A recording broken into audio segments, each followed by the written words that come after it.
fakte me Adnan Merovcin për krahet nga ujë rrugove, Vipa Chips, lesna ndërtimi dhe Medika.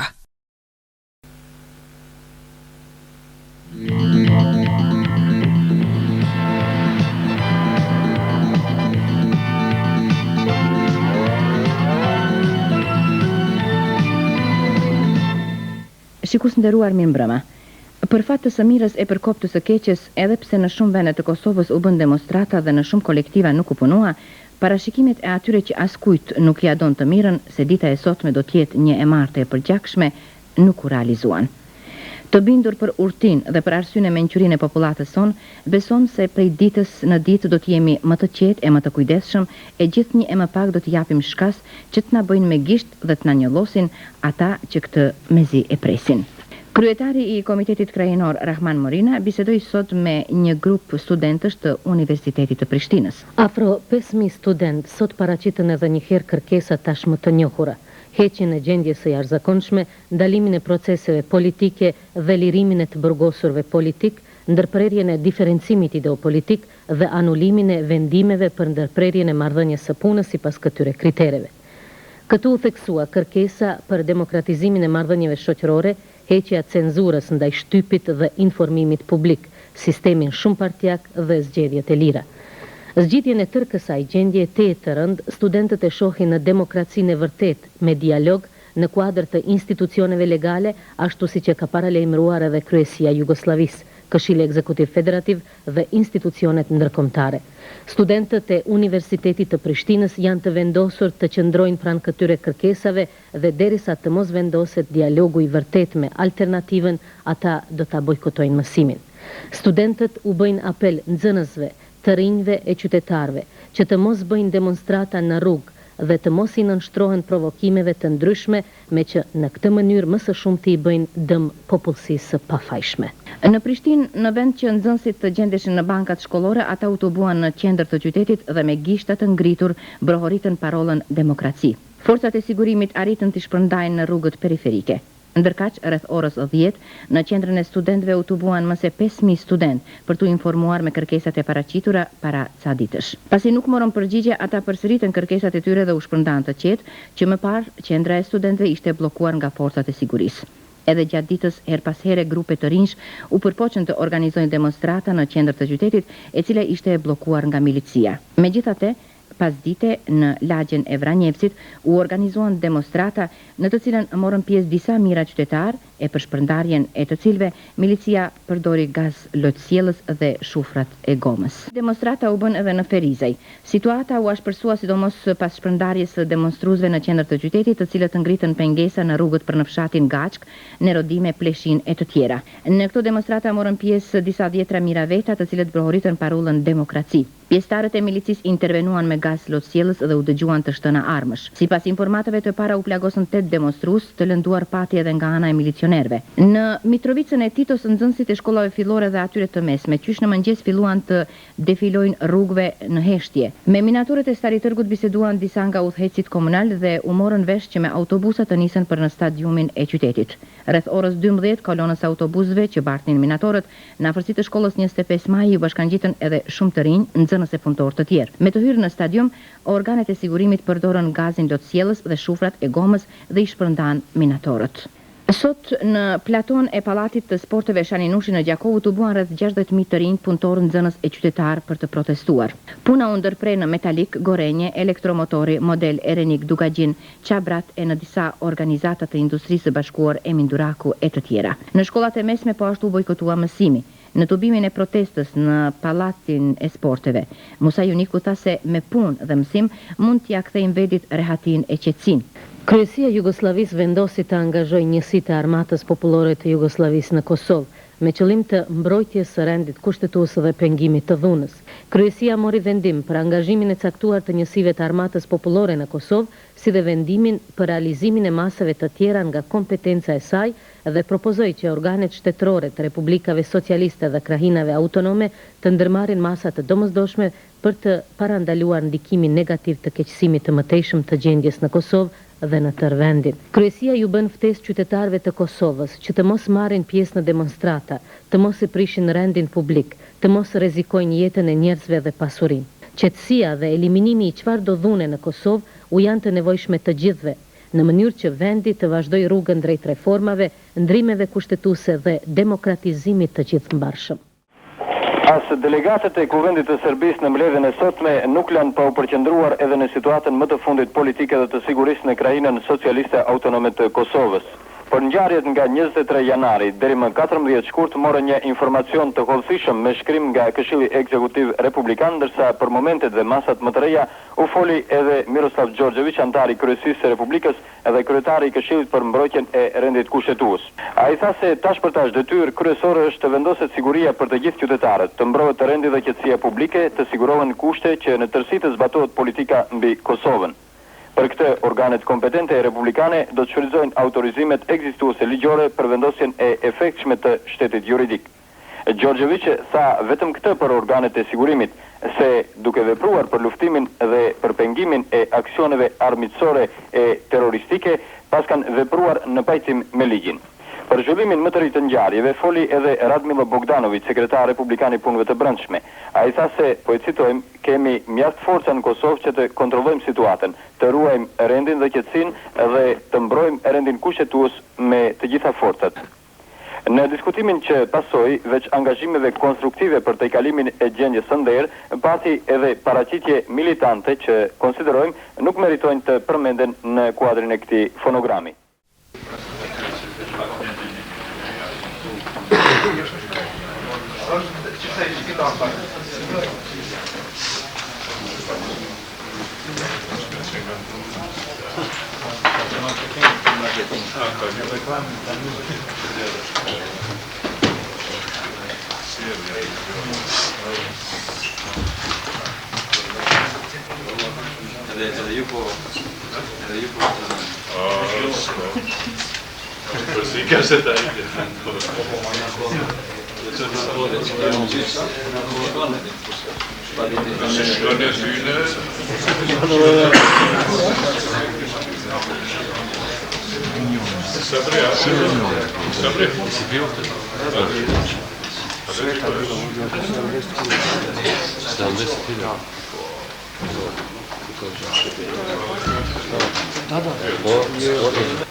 Možemo početi. Mi kao obično ponavljamo naše zahtjeve da nastavlja sa radom Skupština i Vlada Kosova. Zahtevamo da nastavlja sa radom Radio-televizija Priština i Rilindja. Zatim, zahtevamo da se obustavi krivično gonjenje protiv delegata Skupštine Kosova. Na kraju, od članstva i naroda zahtevamo i dalje da bude miran i da pokušavamo naći neko političko rješenje i demokratsko rješenje za Kosovo. To je u najkraćim crtama ono što smo mislili za danas. Ako imate drugo pitanja i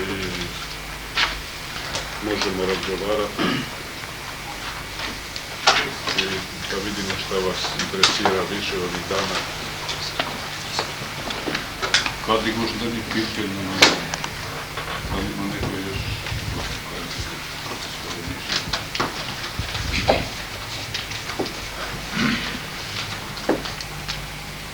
Pokrajinski sekretar za obrazovanje nedavno optužio vas da stojite iza ovih problema oko nastavnog obrazovnih programa. Kako komentarišete? To je ta logika optužbe i neprijatelja, da nađe nekog neprijatelja i tako dalje. Ali oni stoje iza svega ovoga i oni su stvarali ovaj problem. Programe iz Srbije koje oni insistiraju, oni još nisu legitimni, nisu i ne možemo mi prihvatiti i mislim za programe Kosova. Naravno o tome će odlučiti škole i institucije nadležne, ali oni su suspendirali, kao što znamo i Zavod za unapređenje školstva i tako dalje u Prištini. Dobro sad, oni uvek nas optužuju za sve svašta. Čak i kad pada kiša, još neki dan će početi to sije sunce. Do 15 časova, odmah iza emisije Vesti na albanskom, gde je još jednom iskazana mržnja i neprijateljstvo prema svemu što je srpsko, prekinut je program televizije Prištine na albanskom jeziku, kao i radio Prištine na albanskom. Privremene mere uvedene su i u Irlindiji. U skladu sa sprovođenjem odluke Skupštine Srbije, ova glasila, koja su odavno eksponent separatista i nacionalista na Kosovu, stavljena su pod kontrolu.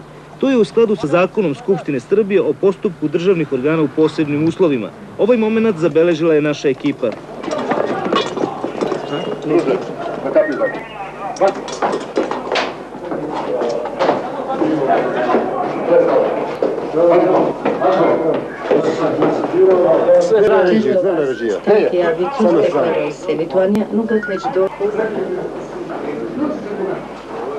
Nalazim se ovdje u redakciji, ima li ili nema, kažete mi. Prekinite mi to. Ne, izlazi iz televizije ne postoji. Milicionari su korektno intervenisali, obraćajući se zaposlenima da napuste svoja radna mesta ili sačekaju dolazak novog rukovodstva.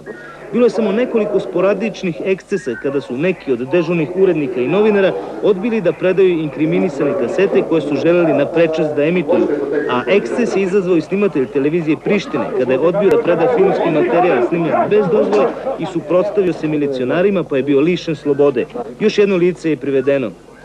Ovaj postupak sproveden je i u radio Prištini na albanskom i Irlindiji.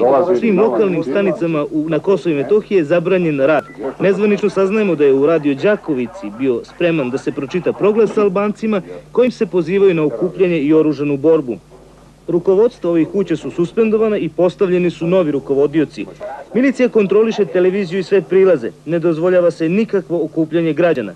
Ovakav potez vlasti se tumači kao iznuđen svakodnevnim separatističkim delovanjem ovih medija. Kod nealbanskog življa naišao na veliko odobravanje i kao jedini mogući način da se spreči dalje raspirivanje neprijateljstva i mržnje preko ovih glasila.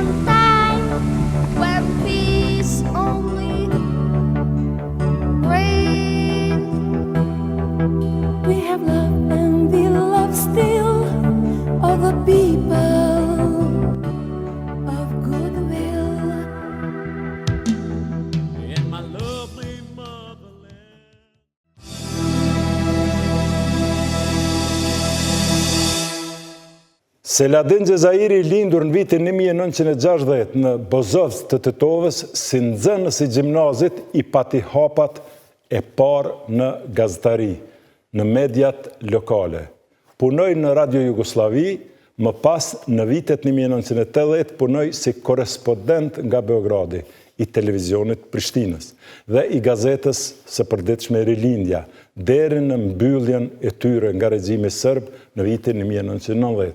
Më pas ishte korespondent nga Kosova i televizionit Jutel. Në raportet e tij pasqyroi zhvillimet dhe ngjarjet e rëndësishme në Kosovë në fund të viteve 1980 dhe në fillim të viteve 1990. Në vitin 1993 bëhet korespondent nga Macedonia i seksionit shqip të Radio BBC-s dhe më pas deri në mbylljen e seksionit në vitin 2011 ishte redaktor në redaksinë qendrore në Londër. Ishte antar i Këshillit për radiodifuzion, institucion ky rregullativ i mediave në Maqedoninë e Veriut. Më pastaj ka udhëhequr televizionin Art Channel dhe televizionin Klan Macedonia. Në Art Channel dhe BBC në gjuhën shqipe ka qenë autor dhe moderator i emisionit debativ Zigzag. Sot Gjeza, si që thrasim ne, mes të tij, tani në pension, qarkullon në relacionin Shkup-Prishtinë-Londër-Tiranë dhe Zurich në publikime të ndryshme, analitike për aktualitetin në botën shqiptare dhe Ballkanin Perëndimor. Për punën dhe veprimtarinë e tij të bëshme, Zoti Gjezairi është dekoruar nga presidenti i Kosovës për merita në punën e tij publicistike dhe me tekst të veçantë për Kosovë, si dhe është nderuar me çmimin e karierës nga shoqata e gazetarëve të Shqipërisë. Vitin e kaluar, në Tiranë është nderuar me çmimin ambasador i paqes nga Federata e Paqes Botërore. Kuvendi komunal i Tetovës e ka shpallur qytetar nderi. Ai ka botuar për mbledhjen e analizave zigzag, libër ky që ju shërben kryesisht gjeneratave të reja për analiza, debate dhe artikulimin e ideve për rrjedhat në vendet dhe kohë të ndryshme, kryesisht në botën shqiptare dhe më gjerë.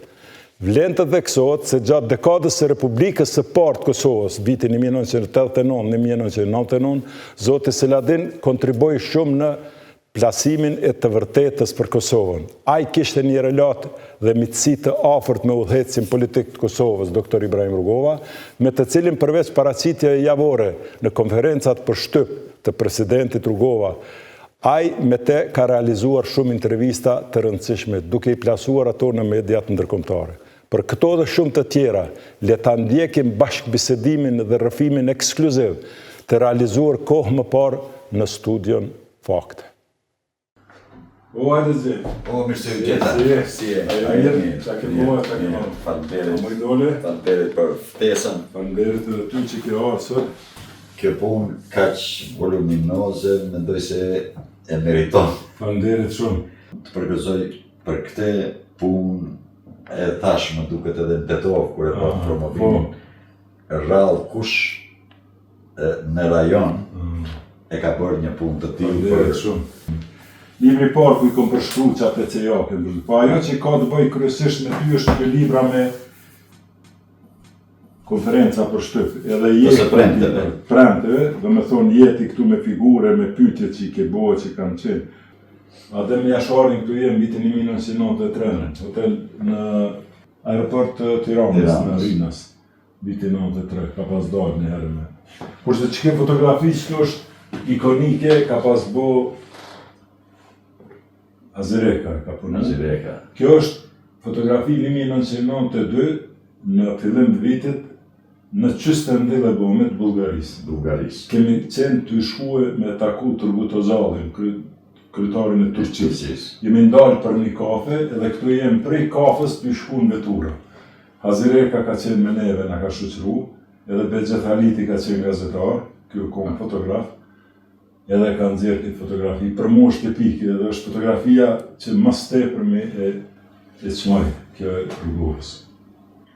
Se që shërë sot, po të të lashe rrugës, a? Jo, mirë, moti mirë,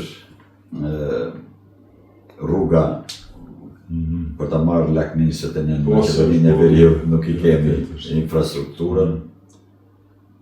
Prishtina nuk është ajo e viteve 90. Në gjykimin tim, Kosova ka bërë hapa për para në raport me atë periudhën që kemi lënë pas. Falënderit. Se po shkojmë deri në studion atë.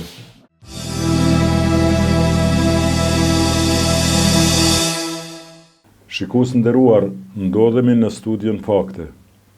As ma pak, as ma shumë, jem bashkë me Seladin Gjezairin, mikun tim.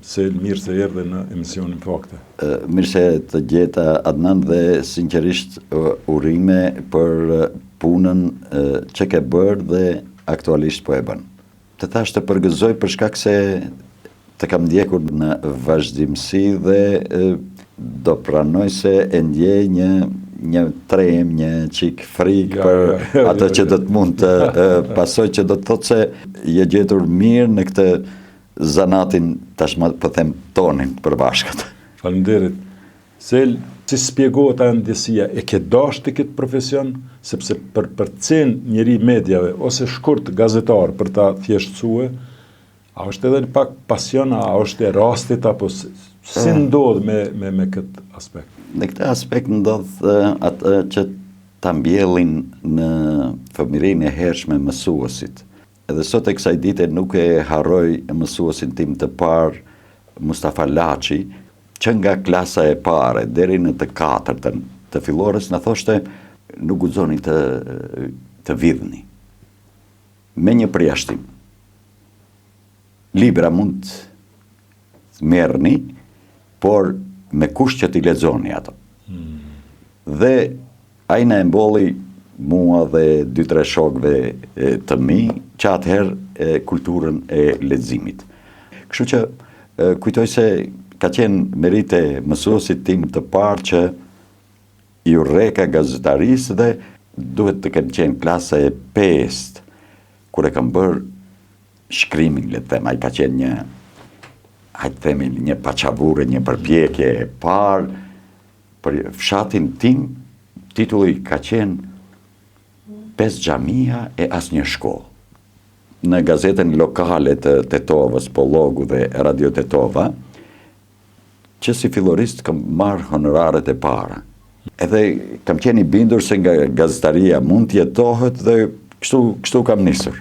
Në një moment të ndodhesh në Beograd dhe je korespondent i Radio Televizionit Prishtinës, RTP, dhe gazetar i rregullit të përditshmës Rilindja. Në kohë ke pas edhe njerëz tjerë kanë qarkulluar aty, edhe njerëz tjerë shqiptar tjerë edhe nga Kosova. Fillimisht, domethënë, në kohën kur ke shkuar, ende ka qenë dominante e perandori i Jugosllavisë.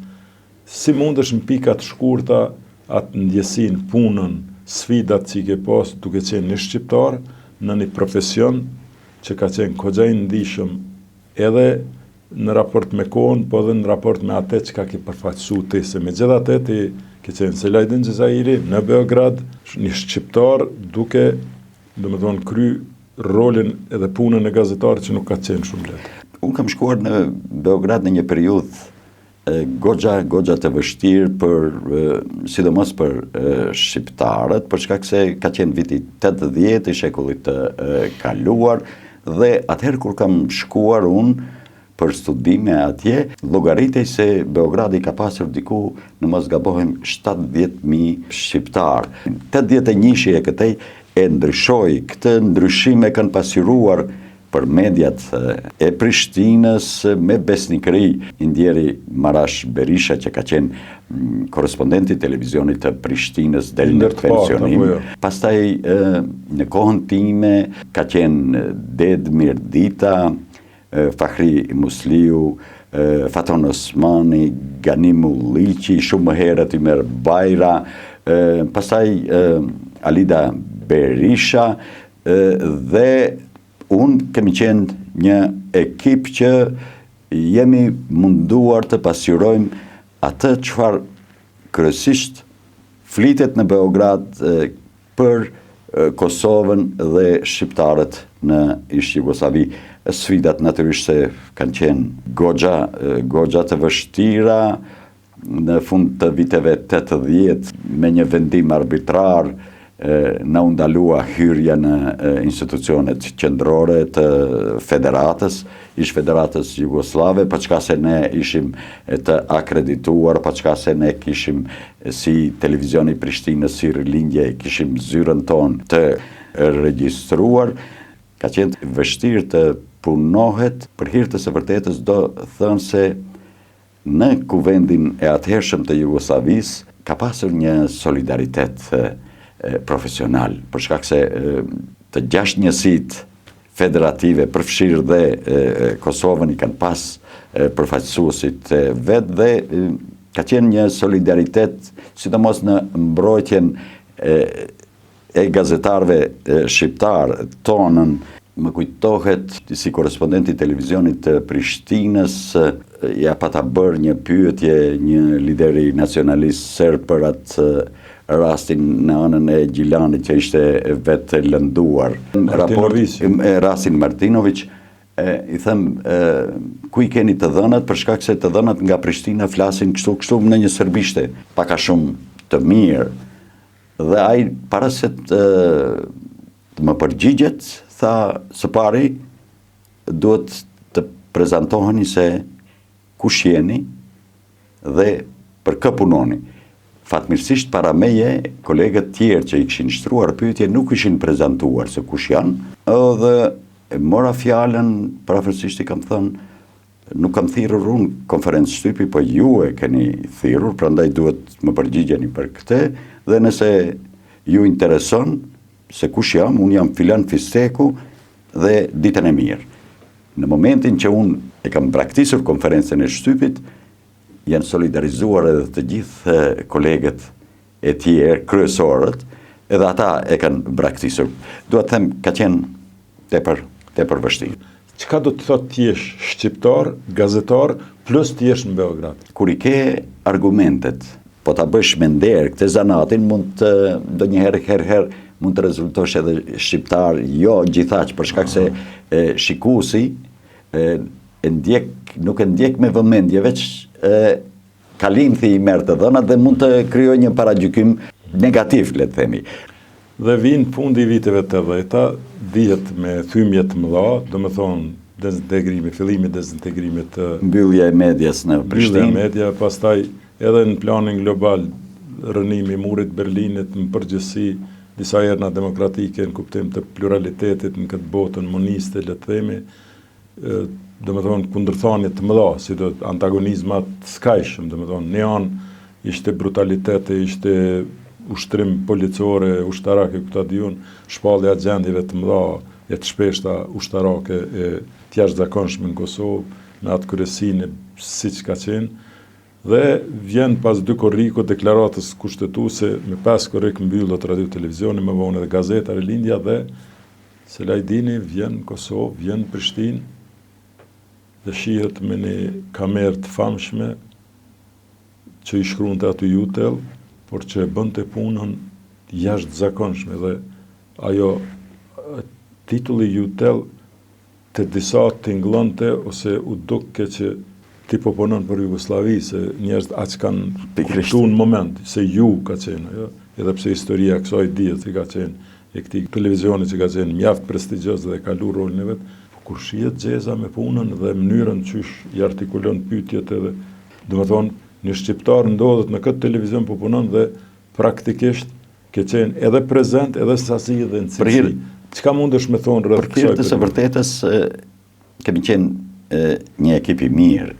Bashkë me mua ka qenë Violeta Oroshi, kemi pasur mjeshtrin e kameras të ndjerin Fahri Pallaska dhe Sahit Kokolin, dhe ne sa kemi funksionuar 2 vjet, por si një ekip goxha homogen, me Sahitin jemi marrë vesh me shikime se çfarë duhet e çfarë nuk duhet, dhe po them, ka qenë një guxim personalisht për mua, një shqiptar i Maqedonisë, ka punuar në Beograd, vjen prej Beogradit në Prishtinë, kur kolegët e mi nga televizioni i Prishtinës ishin flakur nga puna, i vështirë ka qenë edhe ballafaqimi me ta. Nga 2-3 kanale më vinin lajme jo të favorshme, dhe po dalim tani te presidenti historik Ibrahim Rugova, të cilin e kam pasur mik, edhe po i them, zoti president, do duhet të kthehem nga. Pse? Thëm kështu, riurs. Realisht, Juteli 90-91 deri 92-shin, kur u mbyll, ka qenë ndër ekipet e pakta në Prishtinë. Po, e vërtet është. Edhe në një konferencë shtypi, zoti Rugova, parafësisht e tha këtë, vazhdimisht i përshëndeste gazetarët e pranishëm dhe tha, përshëndes ekipin e Jutelit që është dritarja jon e vetë me kështu disi në për botën jashtë nesh.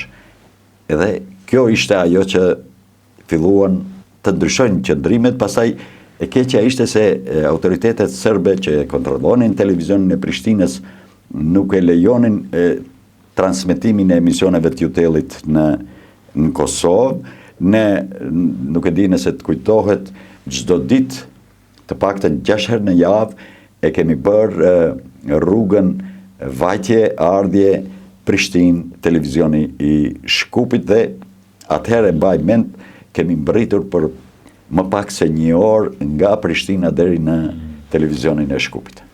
Le të lejmë pak anën e punës si gazetar, t'i kthejmë një realitetin në Kosovë që po ndodhte në vitet të 90-ta. Domethënë në ato ndryshimet kushtetuese, suprimimi i autonomisë me tankse dhe një reorganizim i shqiptarëve në përgjithësi, një tregjerë FLDK që kishte primesat e një lëvizje në krye një njeri i brisht, me të flokët partikulume, një poem në pamje, kritik letrar, intelektuali madh, pak i njoftën në popullat, emrin Ibrahim Rugova. Gjez, po të pyes tash jo si gazetar, po si njeri, që ke njohuri, diçka me ndjesinë e kohës, po edhe diçka me distancë kohore. Si e ke vlerësuar në përgjithësi këtë fenomen, këtë dukuni të njerëzve që karshin një hegemonie me tankë, se sërbe ishte një homogenitet i shqiptarëve në Kosovë, ku në mozaikun gjithë shqiptarë, le të themi edhe në Ballkan, ty e përfshi edhe Shqipërinë, Kosova trajtohej si figura më e madhe në këtë mozaik, ku po u vendos ky gurin mozaik tamam në vend, të tjerat edhe Shqipëria bile mendohej që do të vinë në vend vetë. Si spjegon këtë aspekt? Po unë po flas, po them si dëshmitar i atyre ngjarjeve që e kanë bërë këtë deri në vitin 92 të shekullit të kaluar, unë kujtoj se merita për këtë i takon pikrisht filozofisë së presidentit historik Ibrahim Rugova.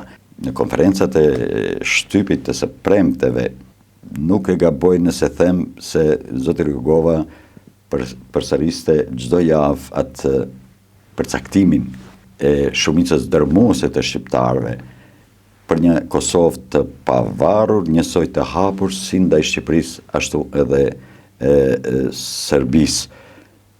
Edhe në momentin që po flasim, gjikoj se ky përcaktim është aktual edhe sot e kësaj dite. Pastaj, nëse nuk gabohem nga 91-shi, kur kishte filluar ajo tensionet të rriten, Adem Demaçi organizoi një karvan të paqes me intelektual shoqërisë civile të pavarur, ku kishte edhe 2-3 personalitetet e botës shkencore nga Beogradi dhe Novi Sadi.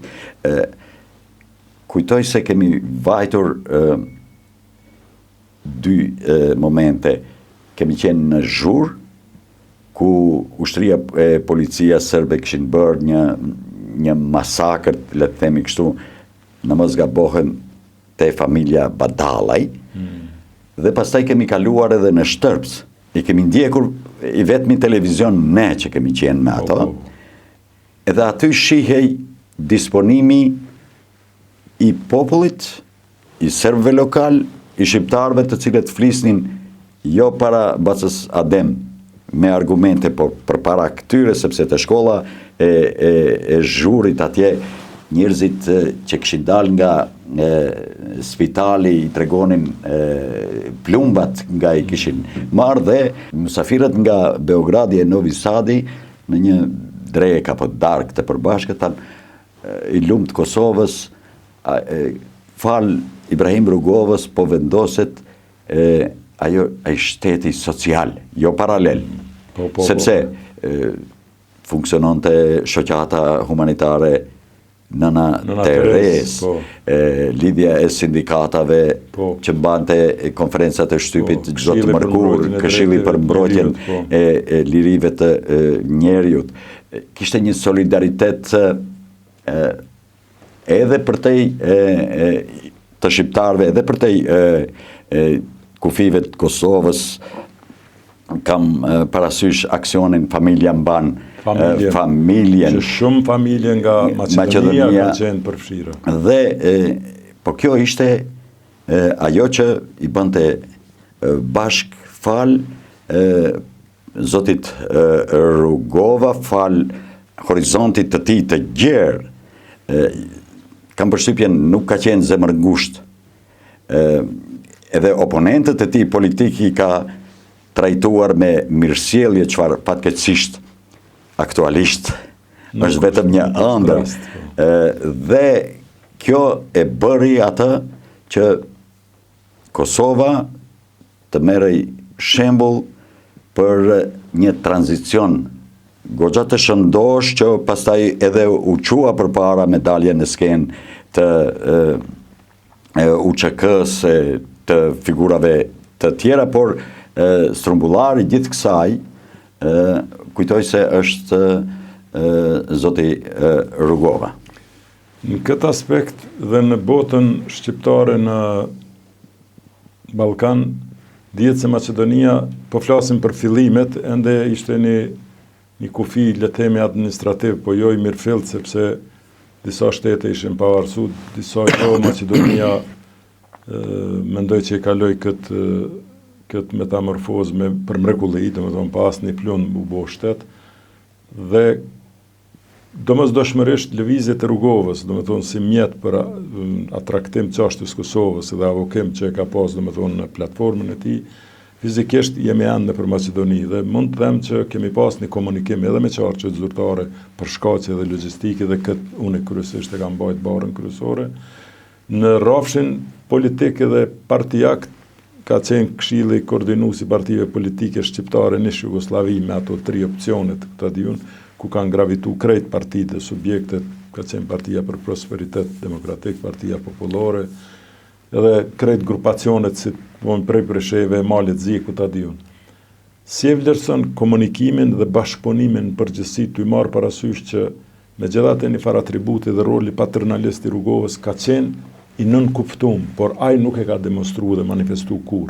Si e vlerëson tani prej kësaj distance kohore këtë komunikim ndër shqiptar dhe këtë, le të themi tani, jo hezitimin, po këtë mënyrën e Rrugovës që në vend caktuar pyetët ai që është aty dhe çështja rritet ose faktorizohet aq sa faktorizojnë dhe kontribuojnë njerëzit e një vendi adekuat. Si e shpjegon këtë moment? Unë mendoj se klasa politike aktuale, leadershipi aktual, qoftë në Prishtinë, qoftë në Tiranë, është dashur të nxjerrin mësime nga ajo qasja e zotit Rrugova, kur është fjala për pozicionimin e Prishtinës zyrtare, po edhe të Tiranës zyrtare, ka shi problemeve në Lugin Preshevës, në Maltëzi, apo edhe tek ne, sidomos tek ne në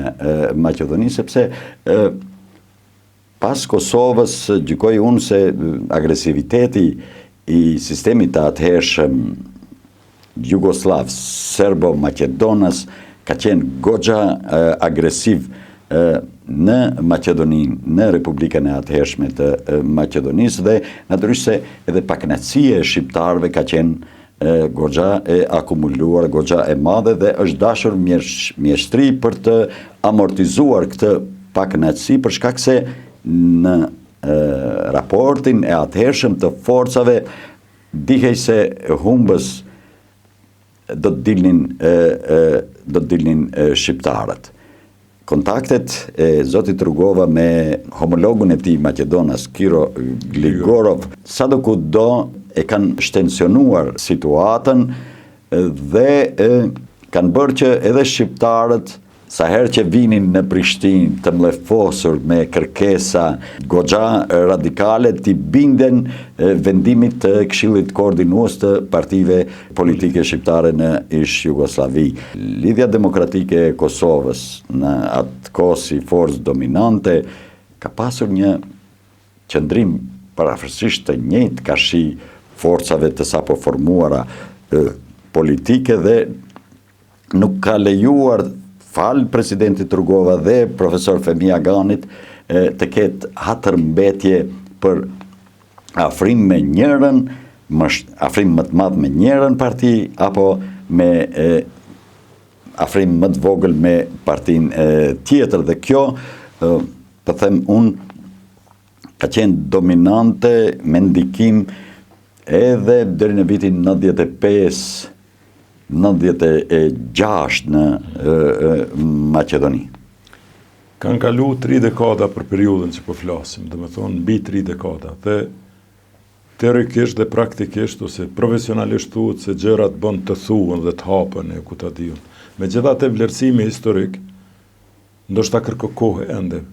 Unë e dua një mendim tondën, do me thonë për kësaj distance kohore, për politikën e Rrugovës të përcaktuar paqësore në fillim, vitet e 90-ta, dhe në një farë mënyre shmangjen e tashtu quajtur frontit jugut, siç është cilësuar kryesisht dhe ka qenë kërkesë e Kroacisë në krye me Franjo Tuđmanin, dhe ai hezitimi gjithsesi Unë nuk du tash të them gjurja e topit ose çvendosja e konfliktit diku tjetër, sepse Rugova nuk e ka dashur konfliktin në përgjithësi, si e vlerëson, domethënë, le të themi këtë triumf politikës të Rugovës paqësore të përkrahur nga popullata dhe pengimin e një situate ku une le të më lejohet të vlerësoj që definitivisht kishte qenë kështu një farë shfarosje të i marrë parasysh që ka ndodhi me Kroaci dhe me Bosnë.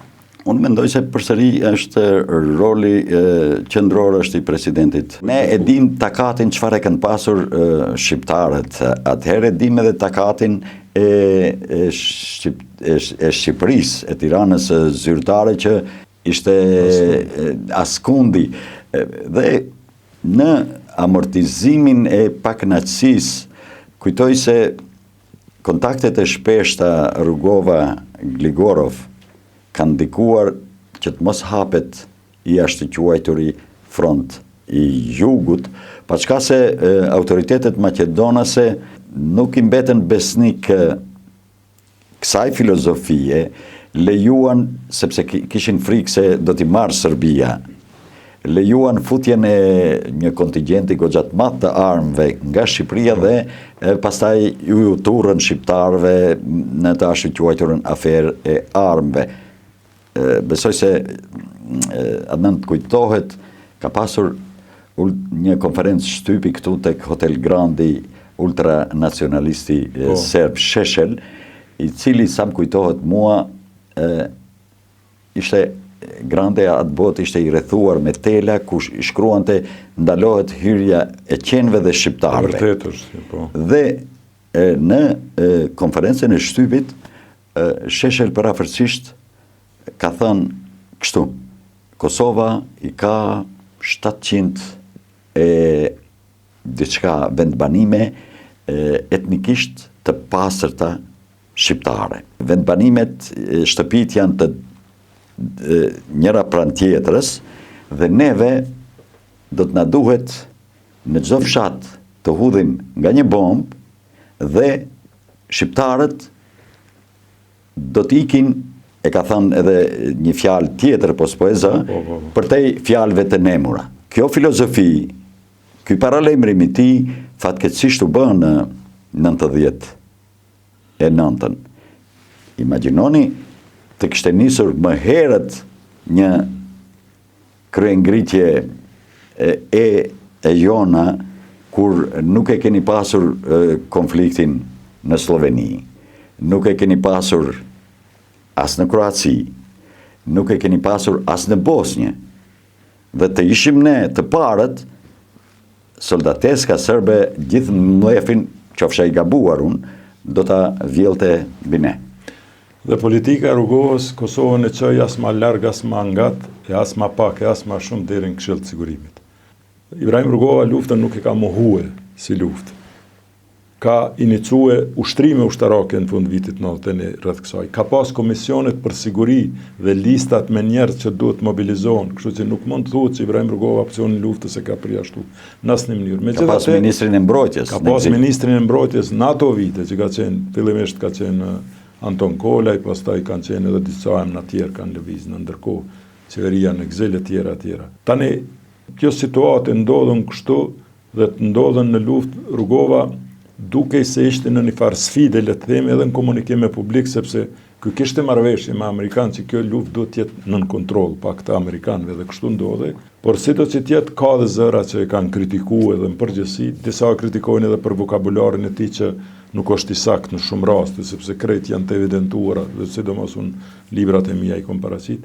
Ti si e vlerëson në përgjithësi këtë situatë dhe le të themi tani edhe sjelljen e Rugovës i ndodhur pak në një sfidë nga projekti i tij për paqë, pa e mohu luftën, po ndoshta koherenca ose momenti, por megjithatë ajo luftë keni luftë e pastër, një luftë e efektshme, e sensibilizoi çështjen deri sa edhe ishte pretekst Reçaku konferenca Rambujës, cili është, le të themi, pak përshkrimi i yt. Unë mendoj Adnan se rolin e presidentit Rugova duhet vlerësuar në kohë dhe hapësirë në raportin e atëhershëm të forcave. a ka mund të bëhej më shumë? Po, por edhe këtu ka një por, sikur të kishim pasur aleat më të fuqishëm, për shkak se kush janë ata që i kanë trimëruar shqiptarët të hapin frontin e jugut. Ata që mund në politike apo në ekonomi thuhet kanë pasur konflikt interesesh, sepse po them, nëse do të hapej fronti i jugut, do të pësonin në radhë të parë shqiptarët e Kosovës, në Maqedoni, po se po, lugina e Preshevës, e nuk e përjashtoj as mundësin e shqiptarëve në Maltëzi, sepse politika e Miloševiqi ishte në zenitin e politikës së tij. Ushtria komandohej, ushtria të hershme në thojza jugoslave komandohej nga eprorët serb. Dhe kjo ka qenë një, unë them, zgjuarsi, mençuri, të qash përpara pa pësuar shumë dëme.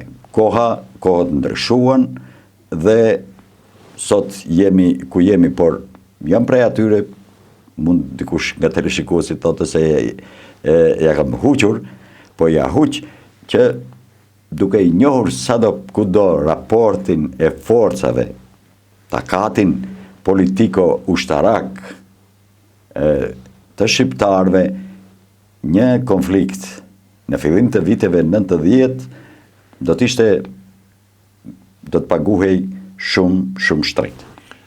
Ndodhi lufta në Kosovë, ndodhi konferenca Rambujës, bombardimet e NATO-s, e matutje dhe jemi sot ku jemi pavarësinë e Kosovës.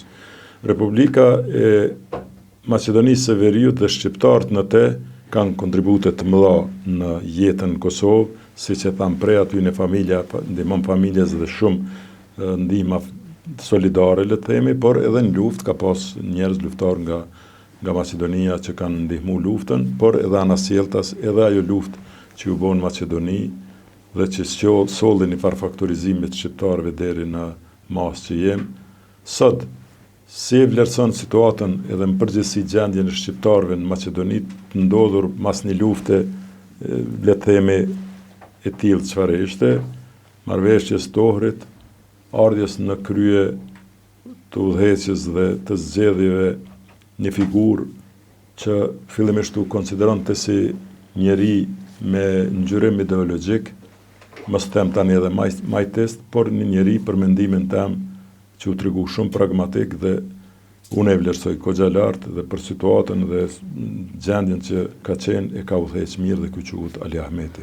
Si është mendimi yt në përgjithësi për këtë ecejake të rrjedhave me shqiptarët në Maqedoni dhe vetë figura Ali Ahmetit? Unë jam prej atyre që mendoj se shqiptarët e Maqedonisë Kosovës i kanë kthyer një pak borxh. Pse? Sepse po të mos kishe qenë Kosova, saksisht po të mos kishe qenë Universiteti i Prishtinës, po të mos kishe qenë Televizioni i Prishtinës, Akademia e Shkencave dhe Arteve e Prishtinës, ne shqiptarët e Maqedonisë nuk do të ishim këtu që jemi. Universiteti i Prishtinës e ka krijuar atë që quhet inteligjenci e jona. Atje, pak emra të shquar të skenës politike shkencore kanë milituar, janë ngritur në Shkup. Të gjithë kanë origjinën që këtej nga akademik Ali Aliu, profesori Fadil Sulejmani, profesori Agni Dika, profesori Jusuf Regjepi që njihen këtu kanë Alaudin Abazi e shumë të tjerë që këtu e kanë marrë atë dijen. Më kujtohet si sot në vitet 90-92 indjeri Mahmud Bakali më ka pas thënë se shkollimi i shqiptarëve jashtë Kosovës, përfshirë këtu dhe shqiptarët e Maqedonisë, i ka kushtuar buxhetit të atëhershëm të Kosovës jo më pak se $5 milion. Dhe t'i kthehem kësaj momentit të pikrishëm, 2001 për ne është si 99-a për ju, them, kushtimisht, deri para 2 vitesh, Adnan, unë them miqve të mi, statusi i shqiptarëve në Maqedoni, nga 2001 deri para 2 vitesh, ka qenë parafërsisht si statusi i Kosovës me kushtetutën e vitit 74.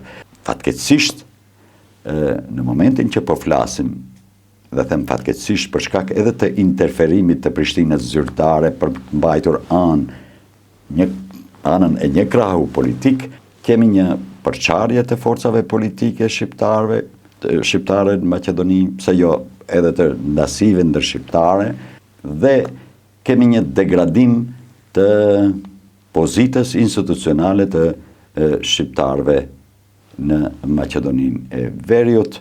Ky degradim fillon nga mospërfaqësimi në për administratën publike dhe shtetërore, nga përdosja, le themi, e përdorimit zyrtar të gjuhës shqipe, nga reduktimi i përdorimit zyrtar të gjuhës shqipe, dhe jo më larg se këto ditë është mbajtur një debat publik në Universitetin e Tetovës për reformën në arsim, në arsimin superior, dhe kuadri arsimor i Universitetit të Tetovës e ka hedhur poshtë modelin e ofruar, duke lexuar në mes rreshtave se synon të kurjen e universiteteve shqiptare. Në momentin që po flasim, shqiptarët në Maqedoni, falë zotit Ahmeti, kanë Universitetin e Tetovës, Universitetin Nën Tereza dhe një universitet publiko-privat të Evropës juglindore. Maqedonasit kanë 3 universitete publike dhe në qarqet shkencore të shqiptarëve kjo lexohet si tentim për fuzionimin e universiteteve shqiptare në mënyrë që të dominojnë universitetet publike maqedonase, dhe kjo natyrisht se reflektohet edhe në ndarjen e kulaçit financiar. Shqiptarët participojnë, janë loajal ndaj sistemit dhe natyrisht se kërkojnë hisen e vetë. Kjo besoj se edhe në periudhën që vjen do të krijoj të lashe të reja. Këto paralajmërimet ka do alarme për bomba tazam, në për shkolla, incidentet në për stadiumet futbolit, unë dhe shumë miq kemi pas kujtuar se i përkasin të kaluarës, por kjo atmosferë sikur ta kujton atë atmosferën para 2001-shit, dhe kujtoj se këto gjëra që po ndodhin janë një paralajmërim në radhë të parë për Prishtinën zyrtare, po pse jo dhe për Tiranën zyrtare, që pak të jenë më aktive në sensin e uljes së tensioneve, sepse aktualisht qeveria e Maqedonisë ka marrëdhënie të shkëlqyera me qeverinë e Kosovës, që për hir të së vërtetës nuk mund të thuhet edhe me e njëjta nuk mund të thuhet edhe me qeverinë e Shqipërisë, dhe zhvillimet në rajonin e afërt dhe më të largët, si lufta në Ukrainë, kjo raportet për shtrirjen e botës serbe, sidomos në Maqedoni krahas Malit të Zi dhe Bosnia e Hercegovinës, tensionet Kosovë, Serbi, sikur edhe këtë zonë të Evropës e bëjnë gjithnjë më neuralgjike, dhe sidomos të ne shqiptarët ekziston në Maqedoninë e Veriut, ekziston frika drojese, po nuk u zgjuam, mund të na zërgjumi. Gjez, ta thash në fillim dhe po e përfundoj të ju thonë se tërë kohën isha i sfiduar që të kisha ty përpara një, por edhe ky aspekti i kohës më therrte tan kohën, që me ndajt me ty dhe me bisedu me ty nuk është mjaft me orë të tëra. Megjithatë, ka që ishte koha jonë televizive. Të falenderoj shumë, të uroj shëndet me ty dhe me familje dhe në emën të shikuesve, falenderoj për kontributin që e ke dhënë ekskluzivisht për Kosovën, që unë e di dhe bota shqiptare, ata që e din, po edhe ata që nuk e din, le ta din. Faleminderit Adnan, ishte kënaqësi dhe të uroj punë të mbarë.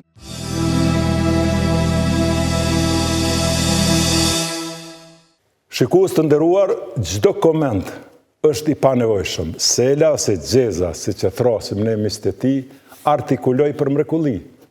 Kur kësaj t'i shtohet edhe diksioni dhe zëri radiofonik unik që ai e ka, e bën këtë bashkëbisedim rrallë të dëgjuar. Përveç tjerash, zoti Seladin Xhezairi është edhe familjar i mrekullueshëm. Si nip i gjyshërve Muharremit dhe Begishës dhe djalë i prindërve Hamdiut dhe Gjemiles, ai është vëlla i Muharremit dhe motrave Emine, Hatixhe dhe Bedrije.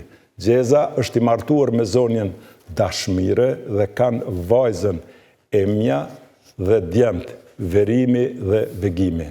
Ata tani janë edhe gjyshër të mbesave të dashura Elona dhe Laura dhe nipëve Blertoni dhe Veroni.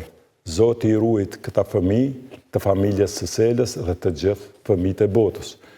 Shikues të nderuar, zoti Seladin Xhezairi është shembull i gazetarit intelektualit, familjarit dhe mikut të mirë. Te ai takohet mirësia njerëzore, atë dhe dashuria dhe profesionalizmi. Faleminderit Selo për kontributin tënd për shqiptarët e në veçanti për Kosovën, të cilës t'ja kushtove tër jetën. Shikues të nderuar, mua s'më mbetet gjë tjetër përveç se t'ju falenderoj për vëmendje, duke mirënjohur ata që mundsojnë emisionin Fakte, dhe ata janë Ujë Rrugove, Vipa Chips, Lesna Ndërtimi, Fibula, dhe nuk kam harruar ardhin e në veçanti Danin nga Medika. Miru pafshim.